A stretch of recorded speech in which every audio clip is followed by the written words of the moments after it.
meninggal, saya itu tahu dia pulang atau tidak. Muter-muter aja di sekitar tubuh. Allah dan Rasulnya sudah kembali, Nurullah, Nur Muhammad sudah kembali, tapi nur insannya terperangkap di tubuhnya sendiri. Aduh, kalau menyaksikan itu tuh. Dan nanti kalau tubuhnya sudah hancur, karena dia ditinggalkan oleh Allah dan Rasulnya, dia tidak tahu Allah dan Rasulnya. Sepanjang hidupnya itu syahadatnya bohong, tidak sempurna syahadat. Bersaksi tetapi tidak menyaksikan. Walal akhiratu khairul laka minal ula. Artinya apa? Akhirat itu lebih bagus daripada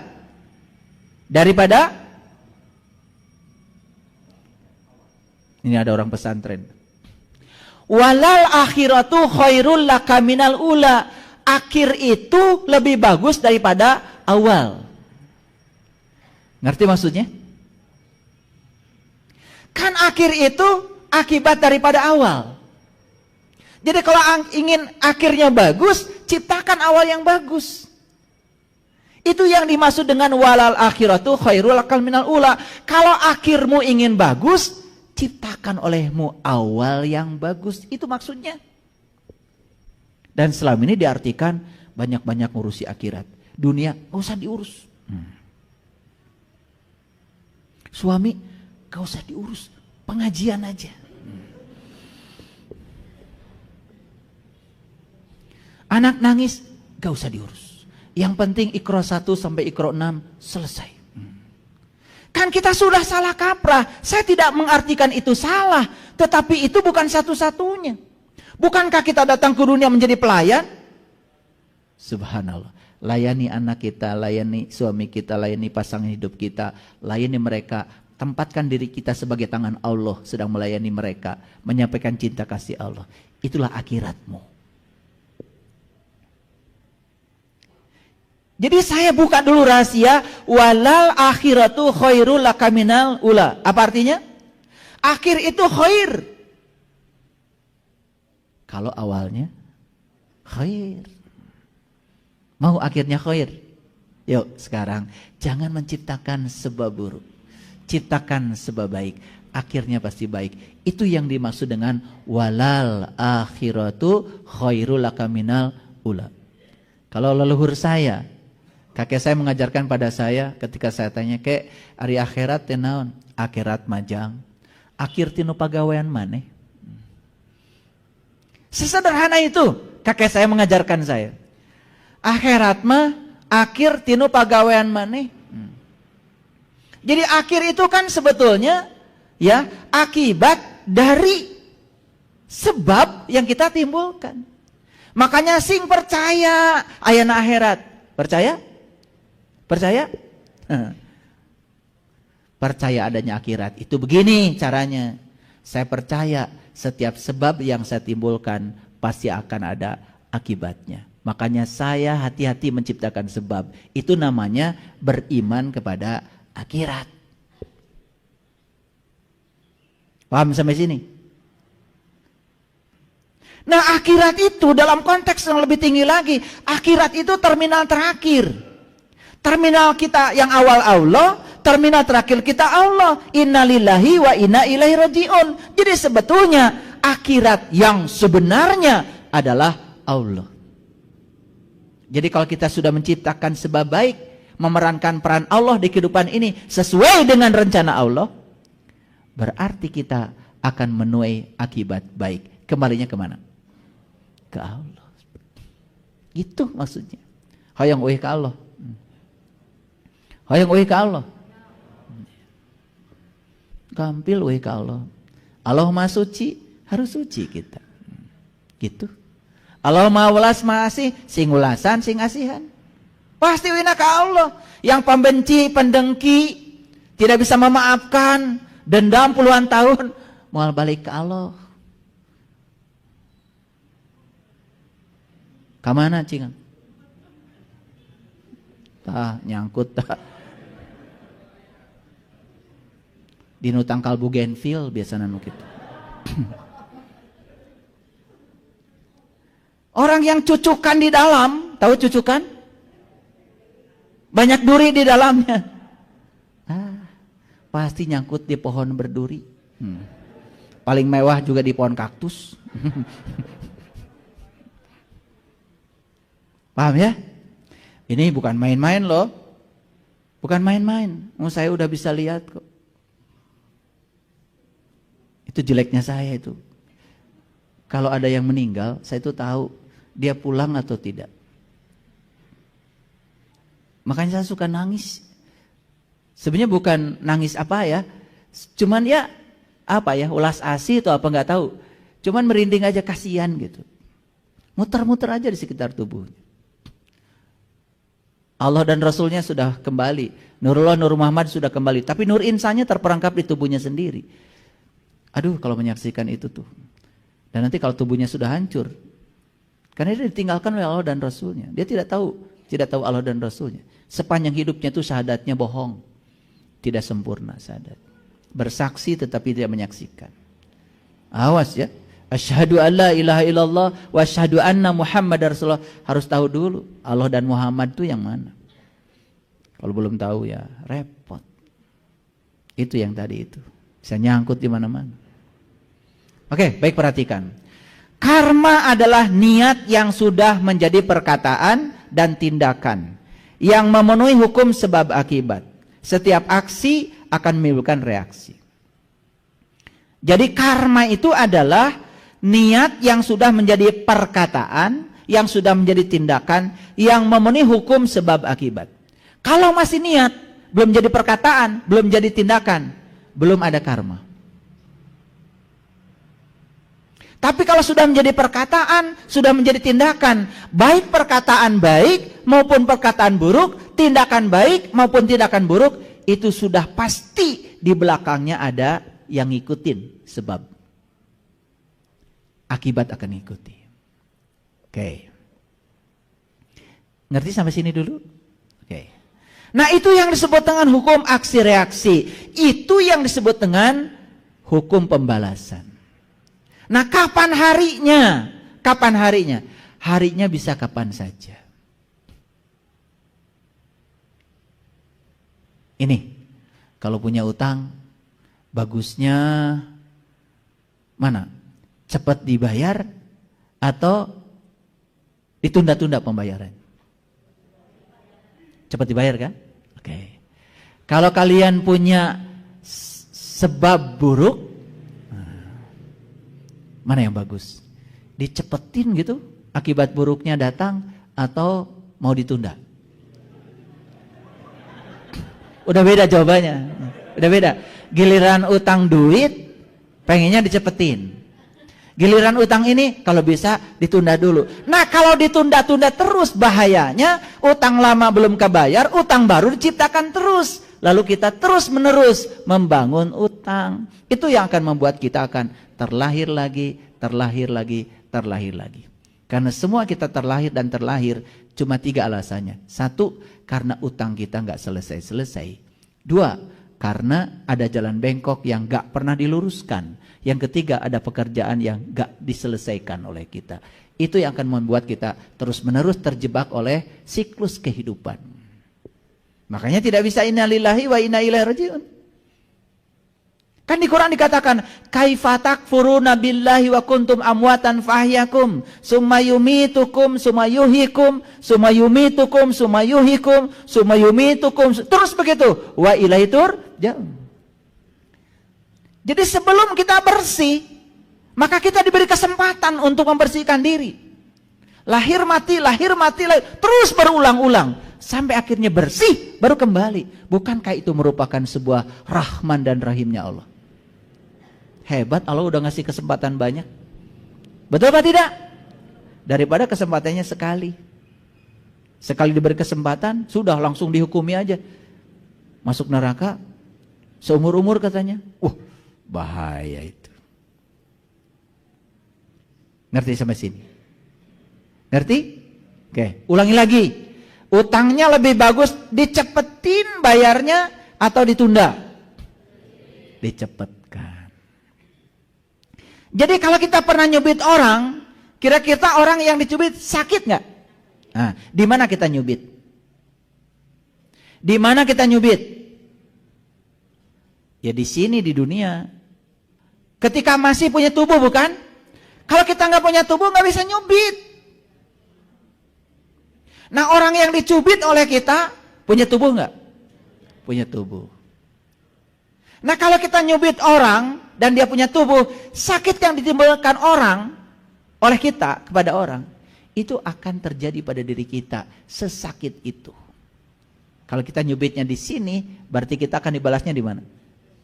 Ya di sini. Selama ini kita mengartikan dibalasnya nanti di sana. Loh kalau di sana nggak punya tubuh, nggak kerasa cubitannya. Nggak adil dong. Betul apa tidak? Ya. Kalian nipu di mana? Di sini. Balasannya ditipu lagi di mana? Ada yang pernah ditipu? Ya sudah. Terima kasih ya Allah. Aku sudah ditipu. Jangan-jangan karena orang ini pernah aku tipu di kehidupan yang sebelumnya. Tidak mungkin ini terjadi kalau aku tidak melakukannya. Kalau ini cara engkau melunasi utangku, selesai. Terima. Beres kan? Beres kan? Gitu enggak menyikapi ditipu orang? Itu yang gak beres-beres. Makanya utang lama gak beres, utang baru dibuat lagi. Terus menerus begitu karena kita masih menolak. Nih saya kasih tahu sekarang. Banyak kak orang yang menyakiti kita dalam hidup? Banyak. Tahu sekarang alasannya? Apa? Semua orang yang menyakitimu di kehidupan yang sekarang hanya akibat dari sebab yang pernah kau ciptakan. Karena di kehidupan sebelumnya kau juga pernah menyakiti. Tidak mungkin kita dipertemukan dengan orang kecuali dengan orang yang akan melunasi utang kita. Bukankah itu cinta kasih Allah? Kalau pemahaman kita seperti itu, enak menghadapi kehidupan. Saya beli mobil baru sebulan setengah. Pas mau tahun baru sudah dikasih subwoofer, dikasih wah. Karena anak saya waktu itu senangnya joget. Besok mau tahun baru malamnya dipinjam tetangga. Alhamdulillah sampai sekarang gak balik lagi. Dan saya juga tidak mikir apa-apa. Ya sudah. Mau dicari kemana? Malah nyari mobil bisa kehilangan 2 mobil. Lebih bagus beli mobil baru kan? Betul apa tidak? Ya saya cuma sadar, jangan-jangan saya di kehidupan dulu pernah penjual mobil orang. Dan mobil itu hilang. Itu aja. Saya sadari semua yang terjadi dalam kehidupan saya hari ini, itu adalah pelunasan utang saya dari kehidupan yang sebelumnya. Beres. Itu yang disebut dengan penerimaan. Kalau kita tidak menggunakan konsep ini, sampai kapanpun kita tidak akan bisa menerima. Paham sekarang? Oke, mau dicepetin?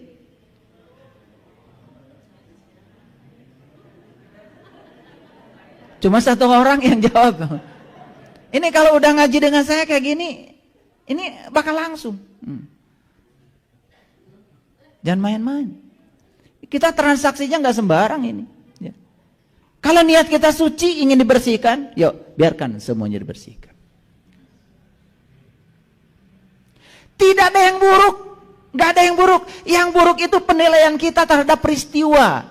Itu karena kita tidak punya pengetahuan. Makanya kebenaran itu syaratnya 5. 1, ya kita harus punya pengetahuan. 2 harus punya cinta. 3 harus punya keadilan. Yang keempat harus punya pengabdian. Yang kelima harus punya kesabaran.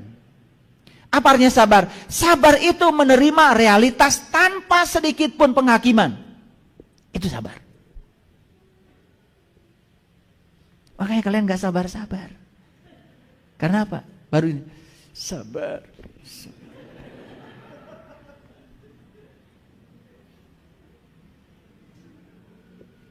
Jadi karma itu apa? Karma adalah suatu bentuk tanggung jawab atas kehidupan seseorang yang harus diselesaikan.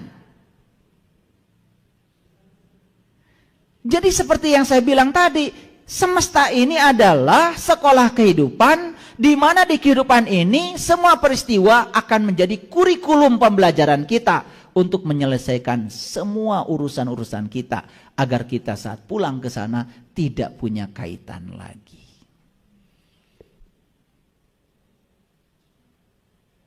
Kalau sudut pandang kita seperti ini dipakai, apa yang terjadi? Cara penerimaan kita terhadap apapun sangat mudah dan enteng. Maaf. Pasangan kita selingkuh. Gimana cara menerimanya? Jangan-jangan saya dulu pernah hidup bersama dengan dia di peran yang berbeda. Saya pernah selingkuh pada dia dan dia sekarang selingkuhi saya. Ya Allah, kalau ini cara Engkau untuk melunasi utangku, aku terima. Beres nggak? Beres. Kosong nggak pengadilan agama? Kosong. Laku nggak pengacara? Nggak. Perlu sogok-sogokan? Nggak. Selamat gak anak? Selamat. Tidur bareng lagi? Lebih asik kan? Sesederhana itu sebetulnya. Nah kita ini kalau ada masalah, kemudian fokus kita pada masalah. Masalahnya tambah banyak. Tidak berfokus pada solusi.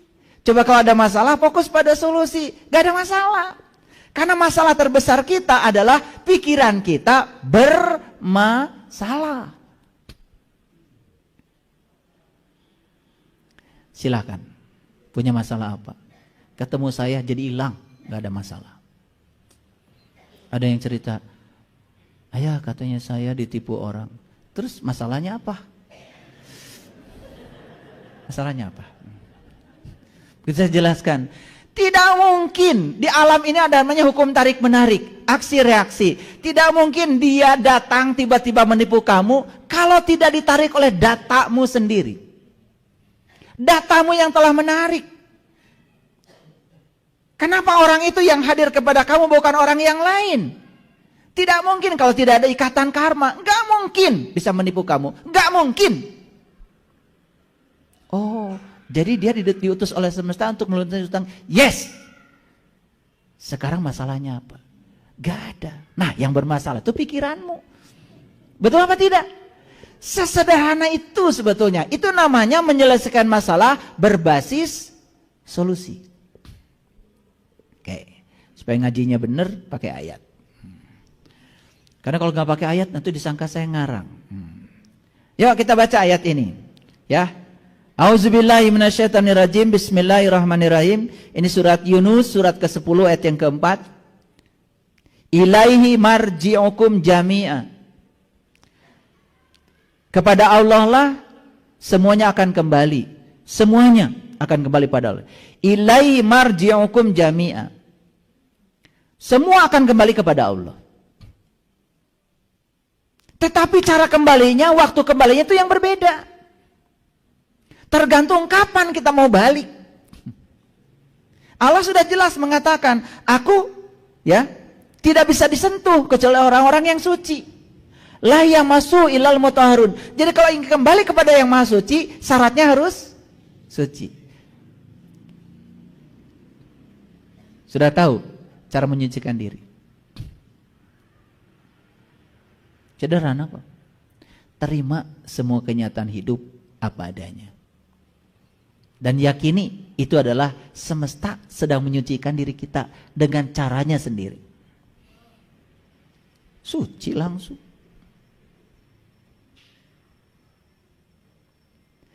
Sesederhana itu sebetulnya. Ya.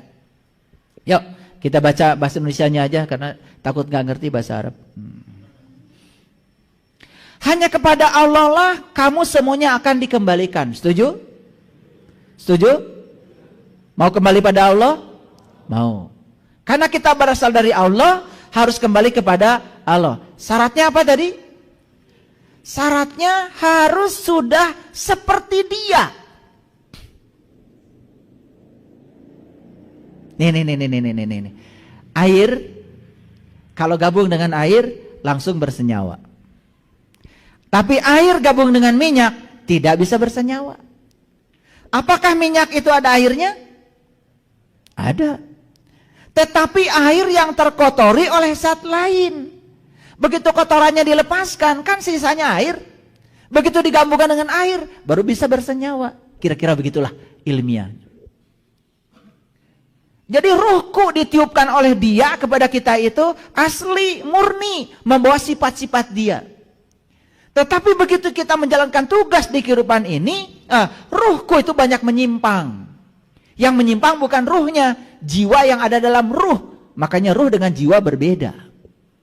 Bagian dari ruh itu namanya jiwa. Nah, jiwa yang terkoyak karena terkotori oleh unsur lain, itu yang disebut dengan jiwa. Jadi ruh yang terkoyak karena terkotori oleh unsur lain, itu yang namanya jiwa. Jadi jiwa itu ruh yang terkoyak sebetulnya. Terkoyak karena ada ketidakmurnian melekat. Nah, ketika dia masih mengandung ketidakmurnian, dia tidak akan bisa pulang. Nih, hadirin semuanya. Sebetulnya dalam hidup itu nggak ada yang namanya musibah. Nggak ada yang namanya berkah. Yang ada cuma kebenaran. Dan semesta akan memaksa kita untuk bersih sebersih-bersihnya. Sampai kita sudah bisa menerimanya. Saksikan saya. Semua kejadian akan datang berulang-ulang kepada kita. Sampai kita bisa tulus ikhlas menerimanya. Sebelum kita menerimanya akan datang lagi. Makanya kita sering mengalami kejadian yang sama kok berulang-ulang. Sederhana pesannya, karena kamu belum menerima. Setelah menerima, selesai kejadian itu, diganti kejadian lain, bukan berarti selesai. Enak aja. Karena yang namanya jiwa ini harus terus mengalami peningkatan kedewasaan. Untuk meningkat kedewasaannya agar menjadi seperti Dia lagi, maka dikuatkan, didewasakan, dilembutkan, disabarkan, diluaskan, dilapangkan. Gitu. Tidak ada upaya semesta yang buruk. Cuman kita tidak punya pengetahuan. Melihat itu seakan-akan keburukan. Karena dari kecil kita sudah terjebak benar salah, berkah musibah, baik buruk. Itu yang menyebabkan jadi hambatan bagi kita. Padahal setiap realitas itu adalah kebenaran. Tidak ada satu peristiwa di semesta pun yang terjadi tanpa kehadiran Dia, bukan? Itulah kalimat La ilaha illallah. Jadi la ilaha illallah itu yang mana sih? Yang bukan Dia. Itu la ilaha illallah itu. Jadi bukan ditulis di mobil. Jadi akhlak, jadi karakter diri. Gitu. Dan saya tahu yang la ilaha illallah sudah menjadi akhlak, dengan la ilaha illallahnya baru bacaan di mulut, saya tahu. Saya bisa tahu kok satu-satu. Nah, sebagai janji yang benar daripada Allah, sesungguhnya Allah menciptakan makhluk pada permulaannya, kemudian mengulanginya kembali. Itu yang namanya siklus. Jadi kalau kita tidak suka dengan istilah siklus, ya terus mau seperti apa saya menjelaskannya? Karena siklus ini bukan soal keyakinan, ini sudah jadi hukum alam. Gak percaya? Yuk lihat sekarang. Ada orang mati dikubur, di mana dikuburnya? Di tanah. Hilang gak lama-kelamaan? Hilang. Menyatu dengan siapa? Dengan tanah.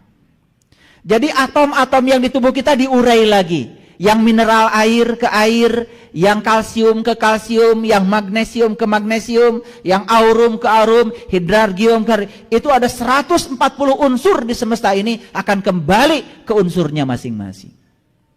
Setelah itu menyatu dengan tanah. Berikutnya apa? Kalian kan nanam singkong.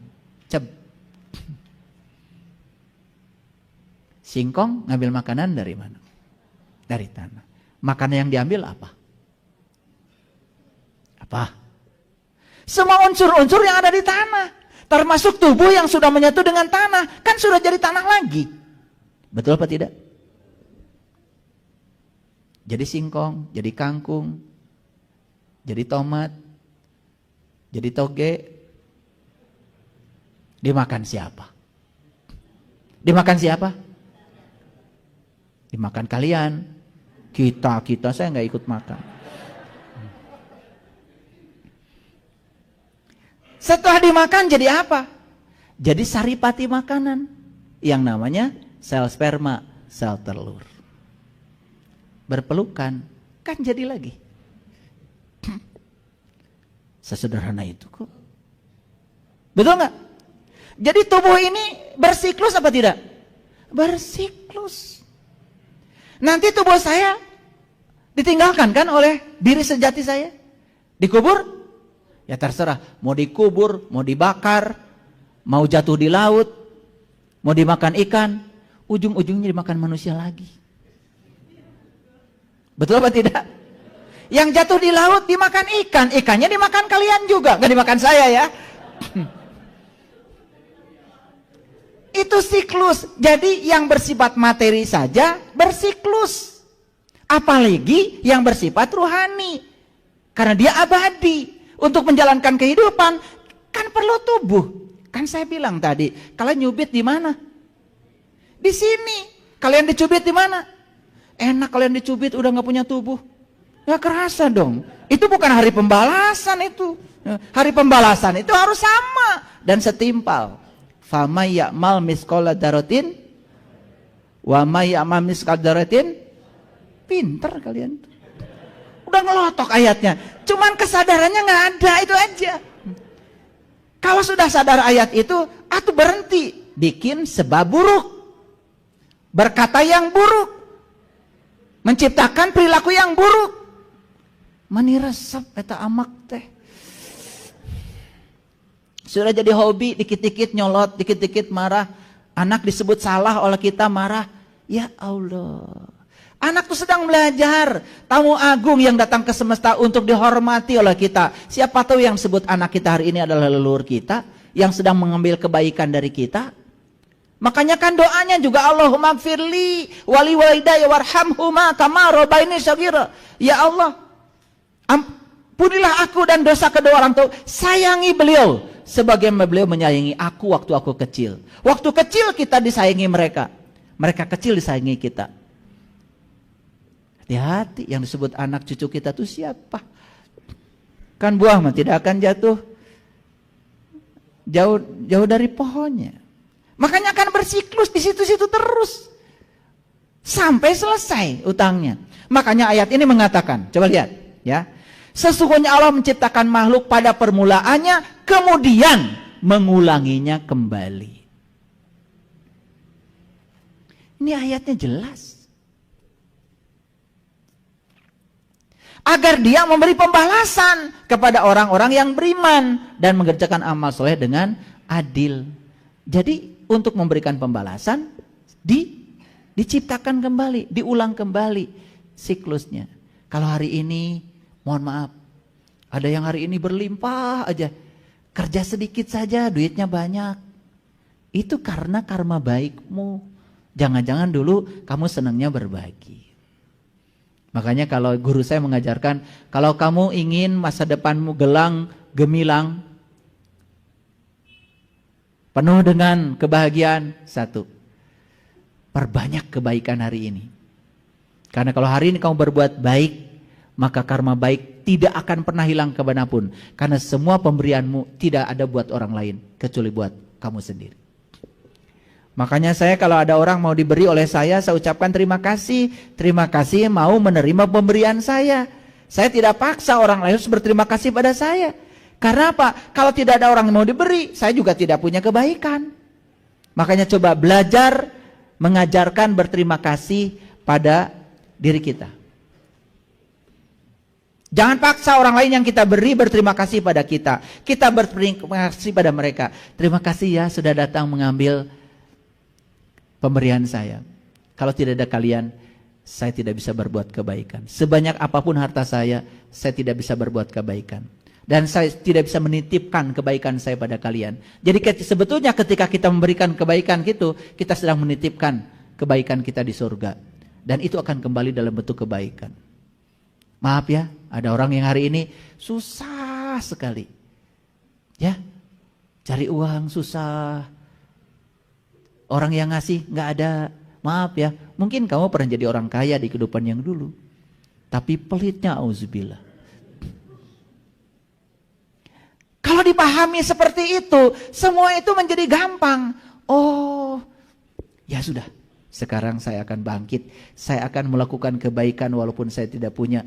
Punya sedikit, terus melakukan kebaikan. Ternyata memberi pada saat kita tidak punya jauh lebih mulia daripada kita memberi saat kita sedang berkelebihan. Memberi saat kita berkelebihan biasa karena kita sedang berkelebihan. Tapi kita punya ngan sakit itu nak. Ada orang yang butuh dikasih sama orang lain. Percaya sama saya. Itu pemberian bukan untuk siapa-siapa, kecuali untuk diri kita sendiri. Yuk sekarang kita yakini tidak ada pemberian buat orang lain. Karena semua pemberian adalah tabungan buat kita sendiri. Paham ya? Itu pembelajarannya.